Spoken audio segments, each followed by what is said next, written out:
تو یہ ان کا فرق ہے. اور لیکن جو میری ذاتی رائے ہے تو بہتر یہی ہے کہ ہم نماز پوری ہی ادا کریں. تو جتنا ہمارے اعمال کے اندر نیکیاں کا اضافہ ہو سکتا ہے تو شاید کوئی ایسی نیکی ہم سے ہو یا کوئی ایک سجدہ ایسا ہو. اور اولیاء کاملین فرماتے ہیں کہ نماز پڑھتے رہو. یہ نہ سوچو کہ نماز میں کوئی غلطی ہے، نماز میں خیالات آ رہے ہیں، نماز میں پریشانی، ایسا نہ سوچو، بلکہ نماز ادا کرتے رہو. کوئی ایک سجدہ تمہارا قبول ہو گیا تو تمہاری ساری زندگی کی عبادت قبول ہو جائے گی. تو ہم نے اللہ تعالیٰ سے یہی امید ہے کہ اللہ تبارک و تعالیٰ جو ہے ہماری عبادات کو قبولیت کا درجہ عطا فرمائے. حقیقت ہے اس میں خطا ہے، کمی ہے، غلطی ہے ہماری، یا وہ خشوع و خضوع نہیں ہے جو ہونا چاہیے. لیکن امید یہی ہے کہ انشاءاللہ اگر ہم حضور کی سنت پہ عمل کرتے ہوئے نماز کو ادا کریں گے تو اللہ تبارک و تعالیٰ یقیناً قبول فرمائے گا. ثم آمین. حضور، نماز کے بنیادی اراکین کیا ہیں؟ نماز پڑھنے کے لیے ہمیں سب سے پہلے کیا کرنا پڑتا ہے؟ نماز میں سب سے پہلے تو دیکھیں وضو ہے. وضو ہم کریں گے تو نماز ہوگی. جی، وہ ہم اپنے پچھلے پروگراموں میں ذکر کر چکے ہیں. میں نے ذکر کیا کہ نماز کے وضو کے بغیر تو کوئی بھی عبادت نہیں ہو سکتی. تو باوضو ہونا سب سے بڑا ضروری ہے، اور سب سے بہتر یہ ہے کہ تب وضو صحیح ہو. تو پچھلے پروگرام اگر ہمارے ناظرین دیکھ لیں تو اس میں پورا طریقہ ہم نے بھی بتایا، اس کی اہمیت بھی بتائی ہے اور اس کا جو ہے فائدہ بھی اس کے اندر. تو اس کو ریپیٹ کرنا تو ابھی ٹائم پھر زیادہ ہو جائے گا. تو وضو جو ہے وہ لازم ہے. اس کے بعد جو ہے پھر اگر آپ جو ہے اکیلے نماز پڑھ رہے ہیں تو اس میں پھر یہ ہے کہ ظاہر ہے کہ آپ نے جو ہے نماز جب پڑھنی ہے تو پھر پوری پڑھنی ہے خود ہی سب کچھ. اور اگر جماعت کے ساتھ ہیں تو جماعت کا فائدہ زیادہ ہے، اس کا ثواب بھی زیادہ ہے. تو کوشش تو یہی ہونی چاہیے کہ نماز جماعت سے ہی پڑھی جائے، اور اس کے لیے ضروری ہے کہ تکبیر اولیٰ میں شریک ہوں، اس کا ثواب بھی زیادہ ہے. کہ جب امام کہے اللہ اکبر تو اس کے ساتھ ساتھ آپ بھی کہیں اللہ اکبر، یعنی نماز سے پہلے آپ کا مسجد میں ہونا ضروری ہے. لیکن بہرحال نماز میں اگر بعد میں بھی شامل ہو جائے لیکن نماز ادا کرنا وہ لازمی ہے. تو جب نماز کے لیے ہم کھڑے ہوتے ہیں، نیت باندھتے ہیں، تو نیت جو ہے جو ہمیں عام طور پہ مدارس میں بتائی جاتی ہے یا کچھ، تو نیت کا باقاعدہ کوئی جو ہے اسلام کے اندر وہ نیت ارادے کا نام ہے. اگر آپ زبان سے بھی کوئی الفاظ ادا نہ کریں لیکن آپ دل میں آپ کا ارادہ ہے کہ میں ظہر پڑھ رہا ہوں، ظہر کی نماز کے لیے کھڑا ہوں، تو آپ کی نماز ہو جائے گی.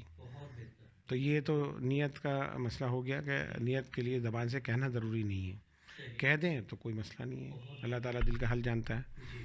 پھر اس کے بعد ظاہر ہے ہم ثنا پڑھتے ہیں اور پھر جو ہے تلاوت شروع ہو جاتی ہے. علم شریف یہ سب واجبات میں سے ہیں، ان کو پڑھنا ضروری ہے. اگر یہ چھوٹ جائے تو نماز نہیں ہوتی. تو یہ اسی طرح جب سورت پڑھ کے پھر آپ رکوع کرتے ہیں 3 مرتبہ سبحان ربی العظیم یہ پڑھیں، یا 7 مرتبہ، 7 مرتبہ، کم سے کم 3.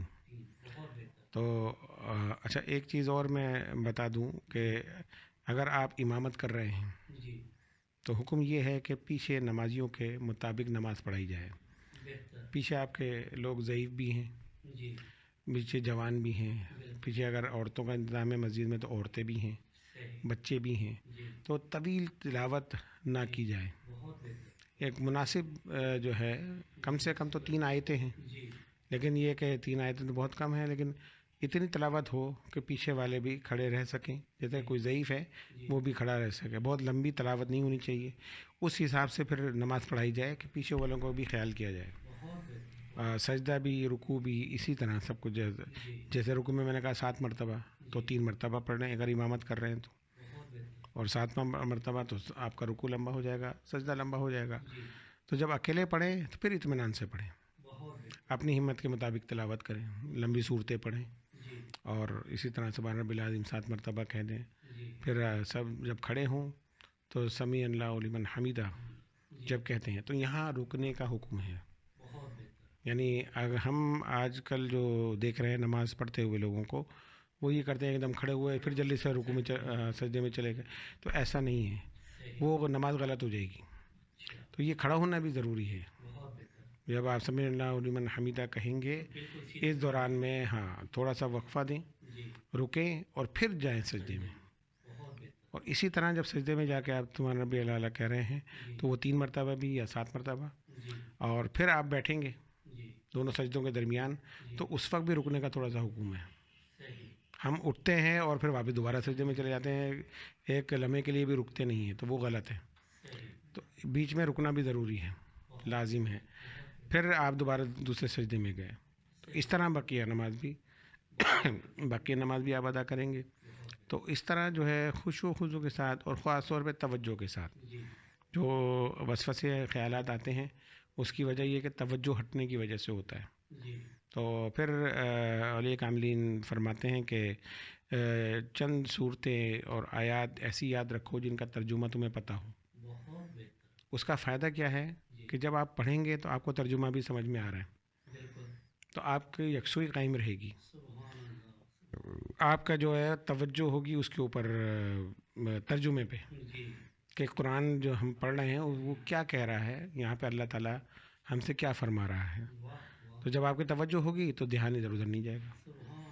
تو اس لیے کہ چند صورتیں یا جو بھی ہے نماز کے مطابق ایسی یاد کریں کہ بعد ترجمہ اس کا ترجمہ بھی یاد کر لیں ساتھ، تاکہ جب پڑھیں تو اس کا ترجمہ بھی آپ کو پتہ چلتا رہے.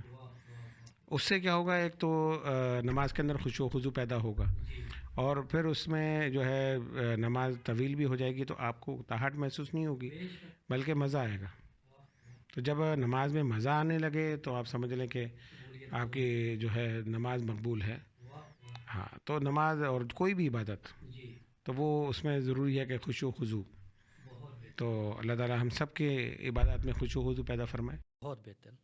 حضور لوگ اکثر امام کے پیچھے نماز پڑھتے ہیں تو صاف ظاہر ہے جیسے جیسے امام رکن ادا کر رہے ہیں ہمیں کرنا ہے.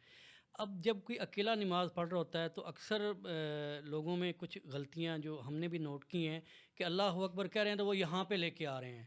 تو اس کے لیے کیا کانوں کے لو کو ہاتھ رکھنا لازمی ہے حضور؟ ایک سوال تو یہ.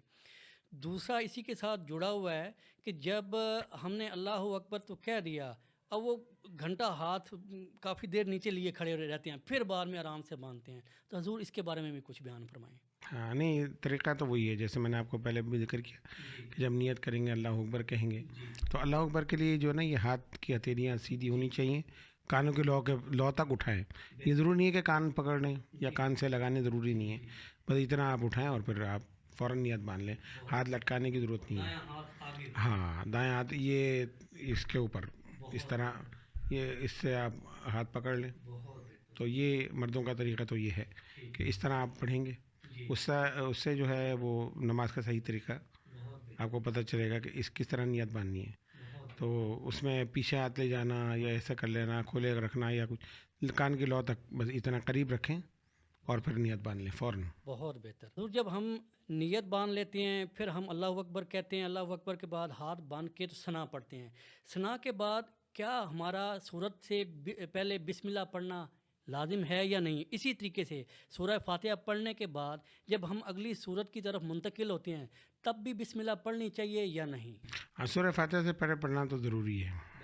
بسم اللہ پڑھیں گے، ثنا پڑھیں گے، اور اس کے بعد اچھا اس میں تو یہ ہے کہ جیسے ہم اب خود نماز پڑھ رہے ہیں تب یہ ہے. جی بالکل بالکل. یہ میں جو بھی کوئی خود اکیلے سے نماز پڑھ رہا ہے یہ اس کے لیے ہے. ہاں، تو وہ اسی طرح پڑھیں گے. بالکل. بہت بہتر. تو دوسری مطلب سورت پڑھنے کے لیے جیسے قل هو اللہ احد ہم پڑھتے ہیں، ہاں، وہ آپ ڈائریکٹ پڑھ سکتے ڈائریکٹ پڑھ سکتے ہیں. بہت بہتر حضور. حضور مساجد میں اور گھروں میں نماز پڑھنے میں کیا فرق ہے؟ کیا گھروں میں نماز پڑھنے سے اجتماعیت پر فرق پڑتا ہے؟ نہیں، دیکھیں نماز پڑھنا ضروری ہے. اگر مسجد جانے کا وقت نہ ہو، مسجد دور ہو، تو پھر نماز جو ہے گھر میں پڑھ لینی چاہیے. لیکن ایک حدیث کے مطابق سرکار دو عالم صلی اللہ علیہ وسلم نے فرمایا کہ نماز فرض جو ہے وہ مسجد میں پڑھو اور سنتیں گھر میں ادا کرو، اپنے گھروں کو قبرستان نہ بناؤ. تو مطلب یہ ہے کہ نماز سے اپنے گھر کو بھی مزین کرو. تو لیکن جماعت سے پڑھنے کا ثواب زیادہ ہے. تو اگر گھر میں اجتماعی طور پہ جیسے کوئی مہمان وغیرہ آئے ہوئے ہیں یا کچھ ہیں، گھر میں بھی آپ جماعت کر سکتے ہیں، وہی ثواب ملے گا. مسجد میں جا کے پڑھنا بالکل اس کا ثواب زیادہ ہے، تو مسجد میں جا کے پڑھیں تو زیادہ بہتر ہے، امام کے پیچھے پڑھیں. اور اب جو ہم مسجد میں نماز پڑھتے ہیں پھر سنتیں بھی جو ہے نوافل میں ہی ادا کرتے ہیں. تو اس کی وجہ یہ ہے کہ علماء اس لیے کہتے ہیں کہ بھئی مسجد میں آپ پڑھ لیں کہ اکثر لوگ جو ہے نا ہمارے گھر جا کے پڑھتے نہیں. غفلت میں پڑ جاتے ہیں, کسی کام میں مصروف ہو جاتے ہیں, یا کچھ پتہ چلا وہ سنتیں بھی نہیں پڑھی انہوں نے, تو اس لیے ہوتا ہے کہ پھر پوری نماز آپ جو ہے مسجد میں ہی پڑھ رہے ہیں. تو بالکل بہتر ہے, یہ اس طرح کرنا چاہیے. لیکن یہ کہ اپنے گھروں کو بھی جو ہے نماز سے, نوافل سے مزین کریں. اس کی بڑی برکتیں ہیں. جہاں پہ اللہ تعالیٰ کی عبادت ہوتی ہے وہاں پر اللہ کی رحمتیں نازل ہوتی. تو یہ کہ خاص طور پہ خواتین کے لیے ضرور میں کہوں گا کہ وہ نماز کی جو ہے پابندی کریں. آج ہمارے یہاں جو ہے اس چیز کا بڑا فقدان ہے. شوہر نماز پڑھتا ہے, بیوی نہیں پڑھتی. بچے جو ہیں ماں سے بہت کچھ سیکھتے ہیں. اگر باپ جو ہے سمجھدار ہے, وہ گھر سے بچے کو مسجد تک لے جاتا ہے, تو یہ تو بڑی اچھی بات ہے کہ وہ بچہ بھی مسجد میں جا کے نماز سیکھتا ہے. لیکن گھر میں جو ہے خواتین کا, تو اکثر گھروں میں خواتین نماز نہیں پڑھ رہی. تو یہ تھوڑا سا توجہ طلب مسئلہ ہے, اور مردوں کو بھی چاہیے کہ اپنے گھر والوں سے نماز پڑھوائیں, پابندی کروائیں. بہت ضروری ہے. ہم خود تو نماز پڑھتے رہیں, اور اہل و عیال جو ہیں وہ نماز جیسی نعمت سے غافل رہیں, محروم رہیں, تو اس کا سوال بھی ہم سے ہوگا. تو اکثر لوگ جو ہیں خود تو بڑے پکے نمازی ہیں, بچے پڑھتے نہیں. تو اس کا مطلب یہ ہے کہ وہ پھر اللہ کی بارگاہ میں جواب دہ ہے. تو نماز کے لیے حکم یہ ہے کہ خود بھی پڑھو تو بچوں کو بھی پڑھواؤ, بیوی سے بھی پڑھواؤ, یعنی اپنے اہل و عیال سے سب سے جو ہے نماز کی پابندی کرائیں. تو اس سے یہ کہ آپ کے تو جو عبادت ہے اس کا ثواب ہے ہی, اور یہ جو اولاد ہے یہ بھی جو ہے ماں باپ کے لیے ذریعہ نجات ہے, اور ان کے عبادت میں سے بھی ماں باپ کو ثواب ملتا ہے. تو بالکل یہ اس چیز کے اوپر ذرا توجہ دینی چاہیے. بالکل. حضور جمعۃ المبارک کے دن ہم ظہر کی بجائے 2 فرض نماز جمعہ امام کے پیچھے پڑھتے ہیں. اگر کسی کے, ایک تو اس کی حضور تھوڑی سی وجہ بیان فرما دیں کہ ایسا مطلب کیوں ہے, اور دوسرا اگر کسی کے رہ جائیں تو وہ کیا کرے, وہ 2 فرض نماز پڑھے یا ظہر کی 4 فرض پڑھے؟ جمعے کی نماز تو جو ہے وہ جماعت کے ساتھ ہی ہو سکتی ہے, اکیلے نہیں ہو سکتی. اگر جمعے کی جماعت نکل گئی تو پھر تو وہ ظہر ہی پڑے گا. ہاں, لیکن دیکھیں حکم یہی ہے کہ جمعے کی نماز کا اہتمام کرو. جمعے کی نماز کا اہتمام کیسے کرنا ہے؟ جمعے کی نماز کے اہتمام کے لیے ضروری ہے کہ آپ جو ہے نہا دھو کے نئے کپڑے پہنے, صاف ستھرے. پھر اس کے علاوہ جو ہے نماز کے لیے جو ہے تیاری کریں, نہا دھو کر عطر وطر لگا کے پھر مسجد میں جائیں. اور پھر جمعے کے لیے یہ فرمایا گیا ہے کہ جب جمعے کی نماز جو ہے کھڑی ہونی ہوتی ہے, اس سے پہلے مسجد کے دروازے پر اللہ تعالیٰ فرشتوں کو مقرر فرما دیتا ہے, جو رجسٹر لے کے بیٹھے ہوتے ہیں, اور ہر آنے والے کا نام لکھا جاتا ہے. اور پھر جب امام جو ہے خطبے کے لیے کھڑا ہوتا ہے تو فرشتے وہ دفتر لپیٹ کے پھر اللہ کی بارگاہ میں چلے جاتے ہیں. بعد میں آنے والے کا نام اس رجسٹر میں نہیں ہوتا. نماز تو اس کی بھی ہو جائے گی کہ وہ جمعہ کی نماز میں شامل ہو جائے گا, لیکن جو اللہ کی بارگاہ میں نام پیش ہو رہے ہیں اس میں اس کا نام شامل نہیں ہوگا. تو جہاں تک یہ ہے کہ جی جمعے کی نماز نکل جائے اور اس کی وجہ سے ظہر پڑی جائے, تو جمعے کی نماز نکلنی ہی نہیں چاہیے, کہ ہمیں پہلے سے مسجد میں داخل ہونا چاہیے. اور اگر کوئی سفر میں ہے تو اس کے لیے جمعہ معاف ہے, وہ راستے میں ظہر پڑھ لے, اور اگر راستے میں کہیں مسجد میں اس کو جمعہ مل رہا ہے تو بہتر یہی ہے کہ وہ جمعہ ادا کرے. صحیح ہو گیا, بہت بہتر حضور. حضور اسی طریقے سے اسی سوال کے ساتھ جڑا اگلا سوال ہے کہ عیدین کی نمازیں ہیں. اب عیدین میں بھی بعض اوقات یہ ہوتا ہے کہ لوگ پہلی رکعت بھی نکل جاتی ہے تب پہنچتے ہیں, تب انہیں کیا کرنا چاہیے؟ یا کچھ لوگ پڑھتے ہی نہیں ہیں, تو اس کا کچھ کیا وبال ہے؟ یا وہ نہیں پڑھتے تو وہ تو ظاہر ہے کہ اللہ تعالیٰ کو جواب دہ ہیں, گناہ گار ہیں. اس کی جو بھی اللہ سزا ان کو دے گا. یہ انتہائی غلط فعل ہے. اگر ہم مسلمان ہیں تو یہ خوشی کا دن اللہ تعالیٰ نے دیا ہے, تو یہ دن شکرانے سے ہی شروع ہونا چاہیے. تو یہ عیدین کی نماز جو ہے یہ اللہ کی بارگاہ میں ایک شکرانہ بھی ہے کہ اس نے ہمیں یہ دن نصیب فرمایا, خوشیاں نصیب فرمائی. اور اس کا بھی میں اسی طرح جمعے کی طرح میں کہوں گا کہ اس چیز کے لیے بھی حکم یہ ہے کہ پہلے سے اہتمام کیا جائے, نہا دھو کے نئے کپڑے پہن کے تیار ہوں, خوشبو لگائیں. پھر جو ہے سرکار دو عالم صلی اللہ علیہ وسلم کی سنت یہ تھی کہ ایک راستے سے جاتے تھے, دوسرے راستے سے پھر واپس تشریف لاتے تھے. تو حضور کی سیرت پڑھیں اور اس کے مطابق دیکھیں کہ ہمیں کس طرح ان عبادات کو کرنا چاہیے. تو نماز عید نکل جانا یہ بڑی معیوب سی بات ہے، عجیب سا مسئلہ ہے کہ نماز عید نکل گئی، کیوں نکل گئی؟ تو ہمیں اس کے تو اہتمام پہلے سے کرنا ہے، کہ حکم ہے تو ہمیں پہلے سے موجود ہونا چاہیے. ایک آدھ رکعت نکل جائے تو وہ تو یہ ہے کہ پھر آپ ایک رکعت اپنی ادا کریں گے، لیکن نماز عید سے پہلے موجود ہونا مسجد میں ضروری ہے. صحیح. تو حضور اسی طریقے سے مطلب ہم دوسری رکعت میں شامل ہوئے ہیں، تو جب پہلی رکعت پڑھیں گے تو ہم پھر وہ 3 تکبیریں زائد کہیں گے جیسے کہ پہلی رکعت کا تھا پروسیجر. بالکل، وہ اس کے لیے جو ہے واجب ہیں، تکبیریں واجب ہیں. حضور اگر سفر میں ہوں تو نماز کا ٹائم ہو، اور اس کا کیا حکم ہے کہ اگر ہم کسی ایسے علاقے میں ہوں کہ ہمیں نہ پتہ ہو اور جنگل بیابان ہو یا ایسا ایک میدان ہو اور وہاں پہ نہ کوئی مسجد نظر آ رہی ہو، نہ کوئی مکان نظر آ رہا ہو، تو سمت کا کیسے تعین کیا جائے اور اس جگہ کا کیسے تعین کیا جائے کہ یہاں نماز پڑھی جائے؟ ایک تو آج کل جو ہے سائنس نے بڑی ترقی کر لی ہے، موبائل کے اندر بھی آپ کو جو ہے وہ ایپس مل جاتی ہیں جس سے ہم کعبے کی سمت کا تعین کر سکتے ہیں. تو اگر سفر میں ایسی جگہ پہ ہوں کہ موبائل سے بھی آپ سمت معلوم کر سکیں، تو پھر یہ ہوتا ہے کہ جہاں آپ کا گمان زیادہ ہو کہ قبلہ اس طرف ہے تو آپ اس طرف کر کے نماز پڑھ لیں. اور اکثر یہ ہوتا ہے جیسے ہم سفر میں ٹرین میں ہوتے ہیں یا ویسے ہمیں پتہ نہیں چلتا یا کچھ، تو کبھی کسی قبرستان کی طرف سے آپ گزریں گے نا تو قبروں کی بھی سمت دیکھ سکتے ہیں ہم، کیونکہ قبر اس طرح بنائی جاتی ہے کہ چہرہ مردے کا جو ہے وہ قبلے کی طرف ہو، تو ہم اس سے بھی قبلے کا تعین کر سکتے ہیں. تو اس طرح کوشش یہی کرنی چاہیے کہ سمت جو ہے ہماری اس کا تعین صحیح ہو جائے.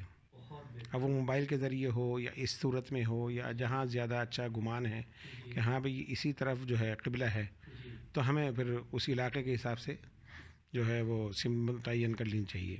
اور دوسرا یہ کہ سفر میں جو ہے کم سے کم 90 یا 100 کلومیٹر کے بعد جو ہے نماز کے لیے آسانی پیدا کی گئی ہے کہ فرض جو ہے وہ قصر کے طور پہ، یعنی 4 رکعت جو ہے وہ 2 ادا کریں گے. یہ اللہ تعالیٰ کی طرف سے مسافروں کے لیے ایک آسانی کا حکم دیا گیا، پیدا کی گئی ہے. اسلام ایسا جو ہے بہترین اور پیارا مذہب ہے کہ جس کے اندر کوئی مشقت یا مشکل نہیں ہے. عبادات میں بھی آسانیاں پیدا کی گئی ہیں، کرنے والا ہونا چاہیے. تو جب ہمیں اتنی آسانیاں مل رہی ہیں سب کچھ، اس کے بعد پھر ہم نمازیں چھوڑ دیں تو پھر آپ سوچیں کہ کتنے جو ہے اللہ کی ناراضگی مول لینے والی بات ہے. حضور اگر کوئی شخص لیٹ ہو گیا، وہ پہلی رکعت اس سے چھوٹ گئی، دوسری میں شامل ہوا یا تیسری میں یا چوتھی میں، اس کو نہیں معلوم. اکثر جیسے ظہر ہے، عصر ہے، اس میں تلاوت نہیں ہوتی، مغرب میں اور عشاء میں تلاوت پہلی اور دوسری رکعت میں کی جاتی ہے، تو کیا وہ نیت باندھ کے اس کے بعد ثنا پڑھے یا وہ ثنا پڑھے بغیر اپنا نماز کو جاری کرے؟ نہیں، وہ جیسے رکوع تک جو ہے اجازت ہے کہ آپ جماعت کے اندر یعنی رکعت میں شامل ہو سکتے ہیں. اگر آپ رکوع میں آپ نے اللہ اکبر کہا اور رکوع میں چلے گئے، امام رکوع میں ہے اور آپ اللہ اکبر کہہ کے رکوع میں چلے گئے، تو آپ اس رکعت میں شامل ہو گئے. وہ رکعت آپ کی نہیں نکلی. ہاں، نہیں ثنا پڑھنے کی ضرورت نہیں، لیکن اس رکعت میں آپ شامل ہو گئے تو وہ رکعت آپ کی نہیں نکلی، ایک رکعت آپ کی نکل گئی. تو 3 رکعتیں آپ اس کے ساتھ پوری کریں گے امام کے ساتھ، جس طرح وہ کریں گے. پھر چوتھی رکعت کے لیے پھر آپ کھڑے ہوں گے، اور کھڑے ہونے کا طریقہ یہ ہے کہ جب امام پہلے سلام پھیرے تو بیٹھے رہیں، دوسرے سلام پر کھڑے ہو جائیں. اچھا، پھر دوسری جو آخری رکعت پڑھیں گے تو اس میں علم شریف کے ساتھ پھر آپ کو کوئی سورت بھی تلاوت کرنی، بالکل جو جیسے پہلی رکعت میں کیا. پہلی رکعت میں کی ہے تو وہ آپ کی چھوٹ چکی ہے، اس لیے آپ اس کو اسی طرح ادا تو حضور اس کے ساتھ ثنا پڑھنا لازمی ہے یا صرف سورہ فاتحہ؟ نہیں، سورہ فاتحہ کے ساتھ پڑھ سکتے ہیں کیونکہ نماز تو آپ کی شروع ہو چکی ہے ویسے. تو اس کے یہ ہے کہ وہ آپ اس طرح آپ ادا کریں گے. 2 رکعتیں چھوٹ گئی ہیں تو اسی طرح آپ 2 رکعتیں پوری کریں گے، یعنی دونوں رکعتوں میں پھر آپ ثنا کے بعد وہ سورہ فاتحہ کے بعد جو ہے سورت کوئی نہ کوئی تلاوت کریں گے، تو پھر آپ کی جو ہے نماز مکمل ہوگی، لیکن وہ باجماعت ہی نماز کہلائے گی. بہت بہتر، بہت بہتر. حضور جو آخر ہمیں مطلب جس طریقے سے نہیں پتہ چلا، تو قیام اپنا بیٹھے ہوئے ہیں، اپنا نیچے اتحیات پڑھ رہے ہیں، وہاں پہ آ کر شامل ہوتے ہیں تو ہمیں پتہ چلتا ہے یہ تو چوتھی رکعت تھی، تو کیا وہ بھی جماعت میں آپ شمولیت ہو گئی ہے آپ؟ جی بالکل ہوگی.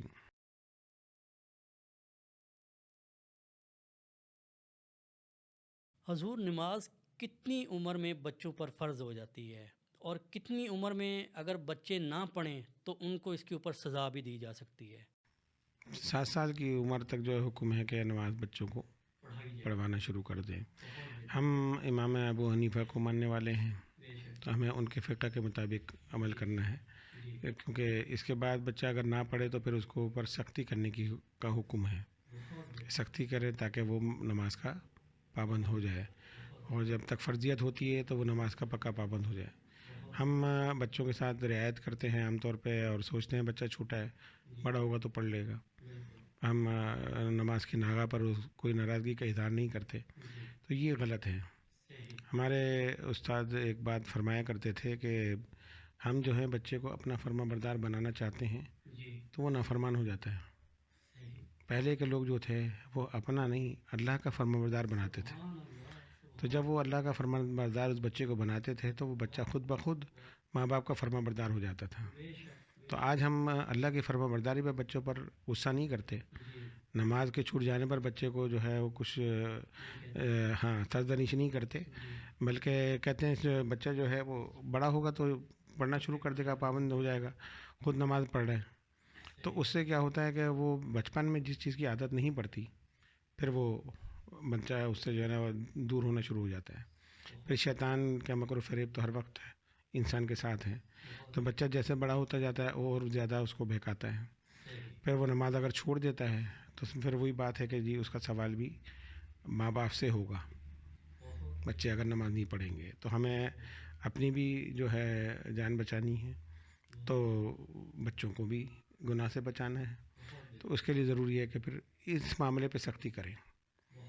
بچوں کو جو ہے اس عمر سے جو ہے بچوں کو مسجد میں لے کر جائیں, اپنے ساتھ کھڑا کریں, اور اپنے ساتھ جو ہے نماز کی ادائیگی کا اس کو طریقہ بتائیں تاکہ وہ اس کی نماز بھی صحیح طریقے سے ادا ہو.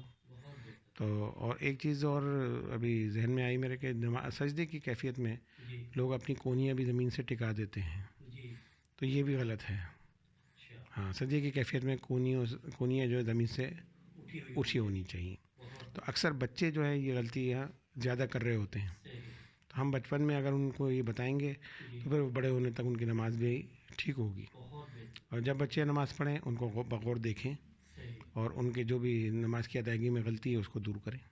حضور میرا آخری سوال ہے کہ نماز پڑھتے وقت اکثر میں نے مطلب نوٹ کیا ہے, اگر میں کچھ سنتے ہیں ادا کر رہا ہوں, میں نے ادا کر لی ہیں, تو میں کسی کو دیکھتا ہوں تو وہ سجدے کی حالت میں اپنے بعض اوقات ایک یا بعض اوقات 2 پاؤں اس نے اٹھائے ہوئے ہوتے ہیں تمام انگلیوں سمیت.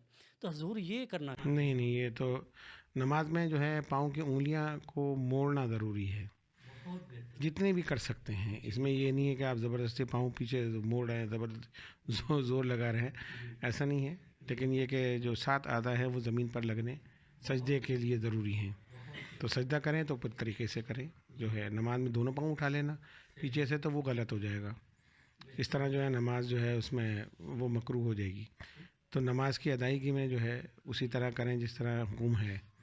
تو جب سجدے میں جائیں تو پیچھے انگلیاں تھوڑی سی مڑی ہوئی ہوں, زمین سے لگی ہوئی ہوں, اور وہ طریقہ صحیح ہے. سجدے کے دوران حضور کون کون سے ہمارے جسم کا حصہ زمین کے ساتھ ٹچ ہونا لازمی ہے؟ آپ کا جو ہے پیشانی ہے, ناک ہے, یہ زمین سے لگی ہوئی ہو. ہاں, دونوں ہاتھوں کی ہتھیلیاں یہ زمین سے لگی ہوں. آپ کے گھٹنے جو ہیں زمین پر ہیں, آپ کے دونوں پاؤں زمین پر ہیں.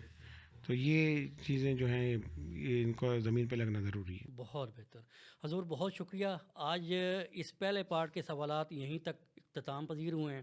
آپ کی آمد کا حضور اس پروگرام میں بہت شکریہ. آپ تشریف لائے, آپ نے ہماری کافی سوالوں کا جواب دیا, کافی ہمارے جو بھائیوں کو یا ہماری بہنوں کو مسئلے مسائل ہوتے ہیں نماز کے متعلق, تو آج کافی کلیریفائی ہو گئی ہوئی ہیں چیزیں. ناظرین کرام, آج کا پروگرام امید ہے آپ کو ضرور پسند آیا ہوگا. یہ پروگرام ہمارا پہلا حصہ اول ہے نماز کے متعلق, کہ ہمیں اپنے بچوں کو بھی اس طریقے سے سکھانا چاہیے کہ وہ کل کو اپنی نماز میں خشوع و خضوع بھی لائیں, اور نماز کے متعلق جتنی بھی غلطیاں ہم سے ہوئیں یا ہو رہی ہیں تو وہ ہم ان میں ٹرانسفر نہ کریں, بلکہ ہم ایسے پروگرام کی مدد سے ان کو تصحیح کریں اور اپنے بچوں میں منتقل کریں۔ امید ہے کہ آپ ہمارے جتنی بھی ویڈیوز آ رہی ہیں آپ ان کو پسند کر رہے ہیں۔ نئے ہمارے چینل پر آنے والوں سے میری درخواست ہے کہ ہمارے چینل کو آپ لائک کریں، سبسکرائب کریں اور ہمارے فیس بک پیج کو آپ فالو کریں۔ آپ کو انشاءاللہ اسی طریقے سے مفید ویڈیوز ملتی رہیں گی۔ اگلے دوسرے پارٹ تک میری طرف سے اللہ حافظ۔ السلام علیکم ورحمۃ اللہ وبرکاتہ۔